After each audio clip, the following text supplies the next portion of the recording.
এটি আমার জন্য খুব সৌভাগ্যের বিষয় যে পূর্ণভূমি সিলেটে জেলা প্রশাসকের দায়িত্ব পালন সরকার আমাকে যে কোনো কারণেই হোক আমাকে দায়িত্ব দিয়েছেন, উপযুক্ত মনে করছেন বলেই এখানে দায়িত্ব দিয়েছেন। আমি প্রথমত চেষ্টা করব আমার সর্বোচ্চ দিয়ে যে এই জেলার জন্য এবং মানুষের জন্য কাজ করতে, এবং আমি এই দায়িত্ব পালন করার জন্য সকল শ্রেণী পেশার মানুষের সহযোগিতা চাই।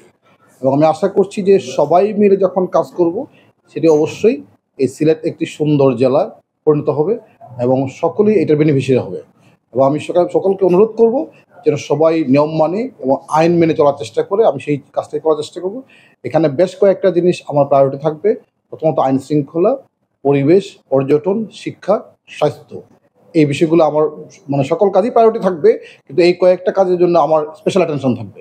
বিশেষ করে আপনারা জানেন যে সিলেট হচ্ছে একটি আমাদের প্রকৃতি কন্যা, সুতরাং প্রকৃতি কন্যার জন্য প্রকৃতির মতোই থাকে, সেটা আমরা সবাই মিলে চেষ্টা করব এখানে। এবং এখানে অবশ্যই ডেভেলপমেন্ট হবে, সবই হবে, কিন্তু সেটা হতে হবে সাস্টেনেবল ডেভেলপমেন্ট, টেকসই উন্নয়ন হবে, যাতে কোনোভাবেই কোনো পরিবেশের ওই ক্ষতি না হয়। কারণ আমি নিজেও পরিবেশের ছাত্র, সুতরাং আমি চাইবো যে পরিবেশের জন্য সুন্দর রেখে উন্নয়নটা নিশ্চিত করা যায়।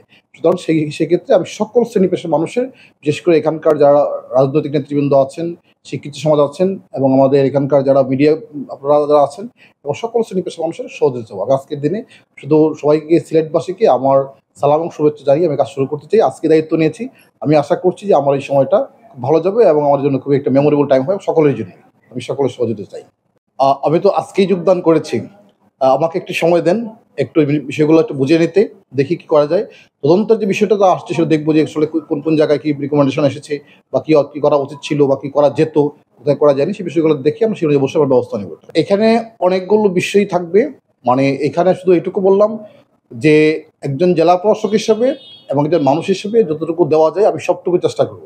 এবং আপনারা জানেন যেহেতু আমি সবাই কম বেশি আমাকে চিনেন, সুতরাং আমি চেষ্টা করব যাতে এখানকার এই খনিজ সম্পদ বা পর্যটন বা প্রবাসী বিষয়ে যতগুলো বিষয় আছে সবগুলোকে অ্যাড্রেস করতে, এবং তার মধ্যে কিছু বিষয় থাকবে যেগুলো আমি একটু বেশি অ্যাটেনশন দেওয়ার চেষ্টা করবো। কারণ এখানে যে কয়েকটা বিষয় বললাম, তো সেই বিষয়গুলো অবশ্যই আমরা চেষ্টা করবো। কারণ সিলেট যেহেতু একটা পর্যটন এলাকা এবং এখানে প্রচুর টুরিস্টরা আছে এবং প্রাকৃতিক সম্পদ রয়েছে, কোনোভাবেই যেন প্রাকৃতিক সম্পদ নষ্ট না হয় সেটা আমাদের খেয়াল রাখতে হবে। এবং এটা শুধু জেলা প্রশাসন বা জেলা প্রশাসক বা সরকারি কর্মকর্তা একা দায়িত্ব নয়, সকল স্টেক হোল্ডার সবাই দায়িত্ব পালন করতে হবে। কারণ সবাই দায়িত্বশীল না হলে কিন্তু কারোর খুব মুশকিল। এই জন্য আমি সকলকে দায়িত্বশীল আচরণ বা ভূমিকা রাখার কথা অনুরোধ করবো।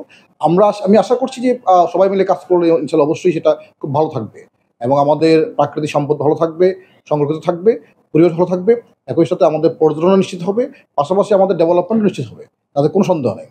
এখানে যদি আপনারা আমাদের সাথে থাকেন, জনগণ সাথে থাকে, তাহলে আমাকে যেমন দেখেছেন আমি এখনো তেমন আছি, তেমনই থাকবো। আমার একটা আনসার, যেমন দেখেছেন তেমনই থাকবো ইনশাল্লাহ।